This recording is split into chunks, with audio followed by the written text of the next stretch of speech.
A few days ago I decided to go on YouTube and watch some SpongeBob videos, and it really reminded me of my childhood. And to look back, some of the content is actually a little disturbing. But there was this one video someone put out there which showed every single Krabby Patty ever made, which impressed me. And there was this one guy. This isn't half bad. Pretty Patties is the best idea ever! And I saw him being that excited. I said, I want to be that excited. Let me be this excited. So I went on Yelp, checked Yelp if there are any pretty patties or colored buns here in Los Angeles. I couldn't find anything, which, yeah, it's a little sad, but they were good burgers. They were really good burgers. But I had to go back to my sad, boring burger life. Until I decided to make my own pretty patties, and that's what we're gonna talk about today. I'm gonna show you how to make 5 pretty patties, all with non-artificial food coloring. And these are the burgers we're gonna make today. We're gonna make a green spinach burger, a yellow turmeric burger, a blue butterfly pea flour burger, a purple beetroot burger, and a red tomato herb burger. Each bun, except the tomato bun, starts with 1/4 cup or 300 milliliters of tap warm water. For the purple bun, you're going to use 1 tablespoon or 10 grams of beetroot powder. For the green bun, you're going to do 1 tablespoon or 10 grams of spinach powder.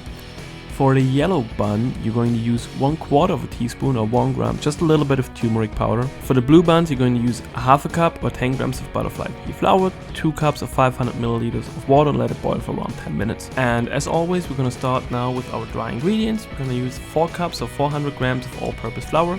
Gonna put it through a strainer, make sure there are no crumbs inside.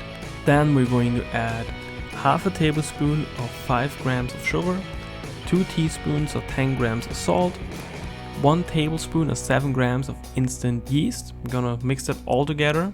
Then depending on the bun you're making, you're gonna add your colored water. As you can see here, I forgot to mix the dry ingredients first. I would always recommend doing it, just the result is better. You can also pre-activate your yeast by putting it into lukewarm water with a little bit of sugar and let it wait until there's foam on top. I'm usually not doing it because I'm a little lazy, but you can do it if you want to. After pre-mixing our dough by hand with a spatula, we're going over to the stand mixer and gonna add 10 grams or 1 tablespoon of oil. I'm gonna mix it for around 10 minutes. Now I would recommend to take the dough out of the bowl, put it in a lightly greased bowl. I'm gonna cover it for 30 minutes or until it doubles in size. I didn't do it because I was running out of bowls.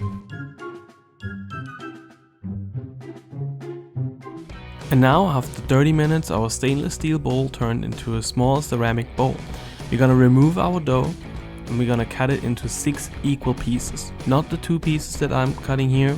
I only made 2 buns, but the ingredients I'm naming you are for 6 buns. Next, we're going to form our bun, which is a pretty straightforward process. We're going to fold the outer part of the bun into the middle. Repeat that until we once around the whole bun. Then we're gonna put it on a non-floured surface and gonna roll it with the back of our hand until it's nicely round. Then you're going to repeat that step 6 times until you have all the buns nicely formed. You can already see that each dough is pretty nicely colored, which is quite impressive given that we didn't use any artificial coloring. The color will fade a little bit during baking, but just a little bit. If you're concerned of the bun's taste because we didn't use completely flavor neutral coloring, you can be relaxed. The taste is pretty moderate and the buns taste amazing. Now we're going to shape our buns. I like to use a tart ring for that. You don't necessarily have to use one, but it's nice if you have one to have a nicer round form. After that, we're gonna cover them again with plastic wrap and let them sit for another 45 minutes.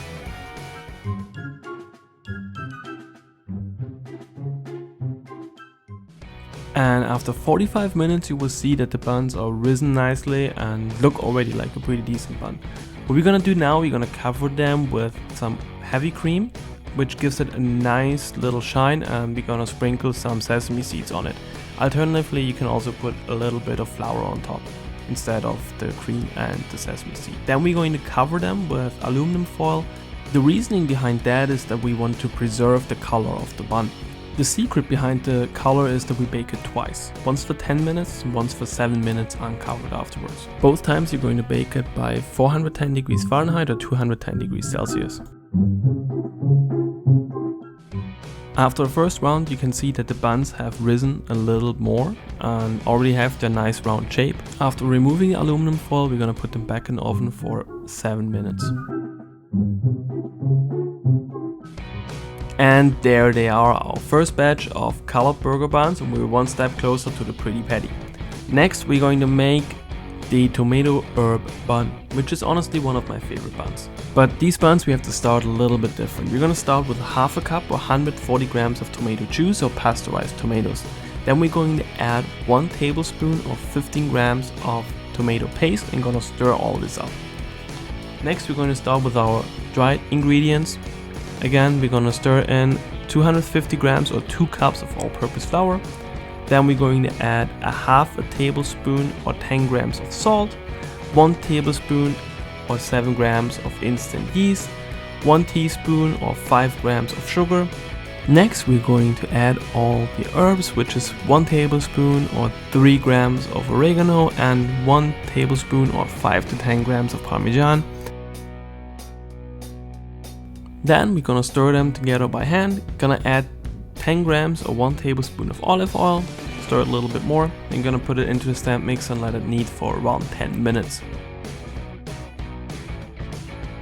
After the kneading is done, you're gonna remove the dough out of the bowl and gonna place it into a nicely greased bowl and gonna cover it for around 30 minutes or until it doubles in size.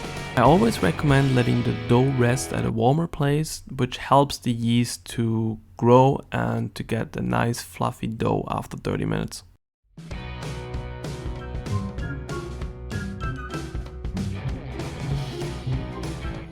Now after our dough doubled in size, we're gonna get it out of the bowl and gonna place it onto a wooden surface which helps to form the dough. First I'm gonna cut it in half. After that I'm gonna form 2 strings out of that. I'm gonna mark 3 buns out of it, make sure that they're equal size, and then I'm going to divide them into 3 equal pieces.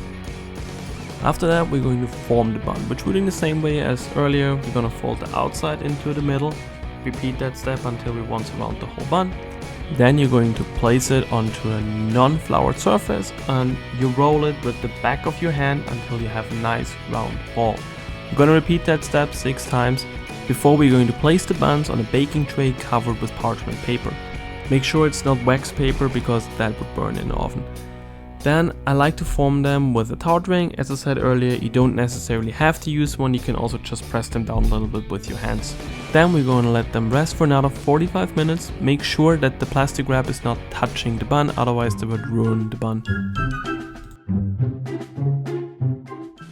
Now after the second 45 minutes we're almost there. You're gonna brush the buns with some olive oil and you're gonna sprinkle some freshly grated Parmesan cheese, some oregano and some sea salt or flaky salt if you have some. And similar as we did before, we're gonna cover them with aluminum foil. This time it's also to prevent the Parmesan from burning. Give it 10 minutes by 410 degrees Fahrenheit or 210 degrees Celsius. After the first round, we're gonna remove the aluminum foil and put them back into the oven for 5 to 7 minutes or until they have the desired color. And finally, there they are, our tomato herb burger buns. And because we want to serve the pretty patties the same as SpongeBob did, we're going over to the workshop and we're gonna cut out a painter's palette. A little bit bigger than a normal one, but we also have to fit 5 burgers on it. I'm going to fast forward that a little bit because I don't think you guys are interested in my woodworking skills. Okay, now back in the kitchen and we're almost there. Let's cut the toppings, which are tomatoes, lettuce, onions and pickles. Nothing else comes on a Krabby Patty except the actual patty and some melted cheese. And after we're done with that, we're going over to the stove and gonna toast the buns. I like to put a little bit of butter on it, just brush it on it, and then you're gonna let them on there for like a few minutes, medium-high heat, just to toast them. It gives some nice flavor to it. And now we're finally at my favorite part, which is grilling the patty. I like to pre-form them because I've never seen SpongeBob making a smash burger. I use 80-20 ratio ground beef. I also season them after I put them on the griddle. Then we're gonna place the American cheese on it, wait till it's melted, and we're ready to assemble our pretty patties. We're going to start with the patty, then we put the onions on it, tomatoes, 2 pickles, the lettuce, and we put ketchup and mustard on the top part. And there it is, our first pretty patty. Because we want all colors, we have to repeat that step 5 more times, which I will fast forward a little bit before we take a look at them a little bit more closer.